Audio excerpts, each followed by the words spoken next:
Assalamualaikum warahmatullahi wabarakatuh. Perkenalkan nama saya Novel Muhammad 1101200004. Di sini saya ingin menjelaskan mengenai cara mengiklankan sebuah produk. Di sini saya ingin mengiklankan produk desain grafis dengan menggunakan desain grafis itu sendiri ataupun menggunakan animasi. Tugas ini untuk tugas UAS pengantar periklanan. Berikut videonya. Pertama-tama, saya ingin menjelaskan apa itu desain grafis. Desain grafis adalah suatu proses komunikasi menggunakan elemen visual seperti tulisan, bentuk, dan gambar yang dimaksudkan untuk menciptakan persepsi akan suatu pesan yang disampaikan. Dalam desain grafis, teks juga dianggap gambar karena merupakan hasil abstraksi simbol-simbol yang dibunyikan. Desain grafis memiliki peran yang penting dalam mengembangkan sebuah merek. Pada sisi lain, kamu harus mampu menunjukkan keahlian kamu pada bidang ini. Jadi, apa saja prinsip-prinsip desain grafis yang perlu kita ketahui? Berikut adalah 10 poin desain grafis dan penjelasannya. Pada prinsip yang pertama yaitu keseimbangan atau balance. Balance memberikan struktur dan stabilitas pada desain secara menyeluruh. Agar dapat memahaminya dengan baik, cobalah anggap bahwa di setiap elemen-elemen desain memiliki bobot. Baik itu shape, text, dan image merupakan elemen utama yang membentuk desain kamu. Jadi sangat disarankan untuk terbiasa dalam memperhatikan bobot visual yang dimiliki masing-masing elemen. Keseimbangan elemen tidak harus selalu dengan ukuran yang sama rata, namun lebih tepatnya ke arah keseimbangan simetris dan asimetris. Keseimbangan simetris adalah ketika bobot elemen dibagi menjadi secara merata pada kedua sisi desain. Sedangkan keseimbangan asimetris adalah penggunaan skala kontras dan warna untuk mendapatkan flow di dalam desain. Pada prinsip yang kedua adalah proximity. Proximity dalam terjemahan bahasa Indonesia adalah kedekatan. Membantu dalam menciptakan hubungan antara elemen-elemen yang serupa atau saling terkait. Elemen-elemen ini tidak perlu dikelompokkan bersama, melainkan harus dihubungkan secara visual dengan font, warna, ukuran, dan lain-lain. Pada prinsip yang keempat, yaitu adalah visual hierarchy atau hierarki visual. Sederhananya, hierarki terbentuk ketika ekstra bobot visual diberikan kepada elemen atau pesan paling penting dalam desain kamu. Hal ini bisa didapat dengan beberapa cara antara lain. Yang pertama itu menggunakan font yang lebih besar atau tebal untuk judul. Yang kedua, isi pesan utama ditempatkan lebih tinggi dari teks isi lainnya. Yang ketiga, memberikan fokus tersendiri terhadap gambar yang lebih besar, detail, lebih berwarna ketimbang gambar yang kurang relevan. Pada prinsip yang kelima, yaitu repetition atau repetisi. Pengulangan atau repetition adalah elemen desain dasar, terutama ketika kamu membuat desain branding. Repetisi menciptakan ritme dan memperkuat desain keseluruhan dengan menyatukan elemen-elemen yang konsisten seperti logo, jenis warna, hingga jenis font. Sehingga membuat sebuah merek atau desain langsung dapat dikenali dengan seketika. Pada prinsip yang keenam, yaitu adalah kontras. Kontras terjadi apabila terdapat perbedaan antara dua atau lebih elemen desain yang berlawanan. Yang paling umum adalah hitam versus putih, gelap versus terang, besar versus kecil, tradisional versus modern, dan seterusnya. Prinsip ini dapat memandu orang-orang yang melihatnya, sehingga setiap sisi desain dapat dibaca dan dilihat. Pada prinsip yang ketujuh adalah color atau warna. Color atau warna adalah komponen penting dalam desain. Ia dapat menentukan suasana desain secara menyeluruh. Warna yang kamu pilih dapat mewakili merek dan maksud pesannya. Jadi, harap diperhatikan prinsip desain yang satu ini. Jangan sampai orang yang melihatnya salah pengertian. Sebagai seorang desain grafis, kita harus tahu dasar-dasar teori warna. Misal, warna cerah mengekspresikan kebahagiaan, warna biru mengekspresikan tenangan, dan seterusnya. Pada prinsip yang kesembilan adalah tipografi. Tipografi adalah salah satu elemen utama desain dan dapat membuat identitas merek atau karya seni apabila dieksekusi dengan gaya yang disesuaikan. Contoh terbaik adalah tipografi yang mudah dikenali adalah Nike. Pada prinsip yang ke-10 adalah rules atau aturan. Setelah kamu menjadi seorang perancang grafis yang mahir, yang mampu memahami dasar-dasar desain, maka inilah saatnya untuk melanggar beberapa aturan tersebut. Tentu saja, kami tidak bermaksud menyuruh kamu menggunakan gambar pixelated atau jenis font yang tidak terbaca. Ingat, apapun yang kamu pilih dalam desain komunikasi, jangan setengah-setengah. Lakukan. Sebagai seorang desain grafis, kita wajib untuk mengetahui jenis-jenis desain grafis. Apa aja sih? Berikut daftar 8 jenis macam desain grafis secara lengkap.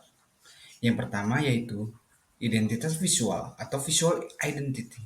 Sistem identitas visual adalah suatu sistem komunikasi visual yang membentuk dan dapat mengkomunikasikan identitas sebuah merek, perusahaan, lembaga, hingga produk. Visual identity umumnya digunakan untuk memberikan perbedaan antar sebuah produk, barang atau jasa dengan produk barang jasa lainnya. Sebagai contohnya adalah Adidas versus Nike. Saran kami, ketika ingin membuat identitas visual, baiknya kamu menggunakan orang yang telah ahli pada bidang ini. Yang kedua, ada periklanan dan pemasaran. Agar dapat dikenal oleh masyarakat luas, maka sebuah perusahaan wajib berupaya lebih dalam pemasaran juga periklanan. Hal ini bertujuan agar masyarakat dapat mengetahui produk kamu, hingga memutuskan untuk membelinya. Ide yang unik, desain yang menarik, sanggup menarik minat masyarakat. Materi desain promosi, iklan, dan pemasaran pun dapat kamu kelompokkan berdasarkan jenis, kelamin, usia, hingga demografi. Contoh desain grafis pemasaran yaitu yang pertama ada flyer atau brosur, poster, banner, billboards, iklan majalah, dan koran, spanduk, banner sosial media yang terdapat pada Instagram, Facebook, dan lain-lain. Dan ada juga katalog hingga company profile.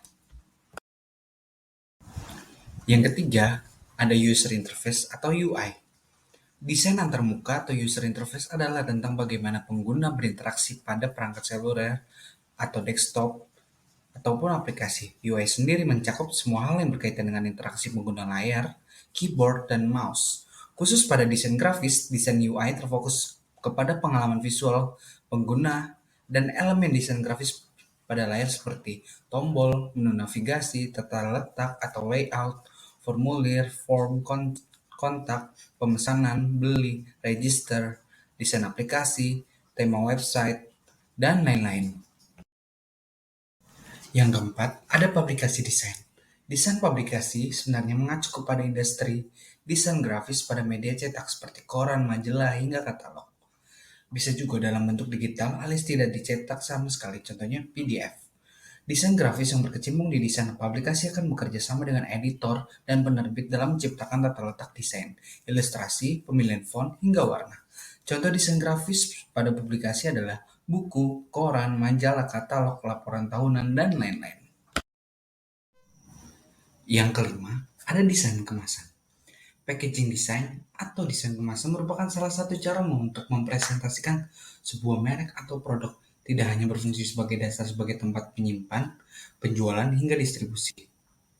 Sebagai desainer, kamu akan menciptakan konsep, digitalisasi desain konsep, hingga membuat file desain menjadi siap cetak. Untuk menciptakan desain kemasan yang keren, kamu harus memahami proses-prosesnya dan harus bekerja sama dengan manufaktur industri. Yang keenam adalah motion graphic. Sederhananya, motion grafis ialah cabang dari desain grafis yang menggabungkan antara tipografi, ilustrasi, videografi, dan fotografi. Aplikasi yang baik digunakan untuk motion grafis ialah Adobe After Effects atau sejenisnya. Motion grafis sendiri mencakupi animasi, video, audio, tipografi, hingga efek-efek lainnya yang digunakan dalam media televisi, film, YouTube, Facebook, atau Instagram video. Popularitas motion grafis tumbuh cukup cepat dalam beberapa tahun terakhir. Hal ini sepertinya sejalan dengan populernya YouTube, kemajuan teknologi, dan meleknya masyarakat terhadap internet. Contoh motion grafis adalah logo animasi, periklanan, presentasi, cuplikan video, tutorial, dan promosi, hingga video game ataupun GIF. Yang kedelapan, ada seni dan ilustrasi. Art and illustration for graphic design, seni dan ilustrasi, terdengar serupa dengan desain grafis tetapi sebenarnya berbeda, yakni desainer membuat komposisi yang dapat berkomunikasi dengan baik, tepat, dan dapat memecahkan sumber masalah.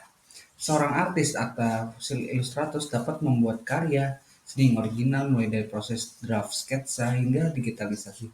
Contohnya adalah desain kaos, desain pola, ataupun tekstil, motion grafis, stok gambar, cover buku, grafis novel, infografis, conceptual arts, dan lain-lain.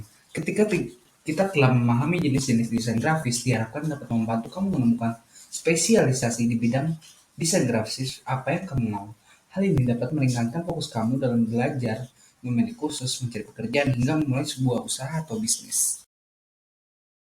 Setelah kita mengetahui 10 poin prinsip-prinsip pada desain grafis, selanjutnya kita akan mengetahui kesempatan kerja atau kita dapat sebagai apa dalam desain grafis. Yang pertama yaitu ada freelancer. Yang kedua ada juga divisi kreatif di advertising agency. Yang ketiga ada juga desain grafis di branding agency. Yang keempat desainer grafis di perusahaan media massa. Dan yang kelima sebagai komikus. Untuk mengetahui desain grafis dan belajar desain grafis lebih lanjut, kalian dapat menghubungi saya di Instagram saya Muammar Grafik dan email saya muammargraf@gmail.com serta ataupun kalian dapat menghubungi ke nomor 021 730 480. Sekian dari saya. Terima kasih. Wassalamualaikum warahmatullahi wabarakatuh.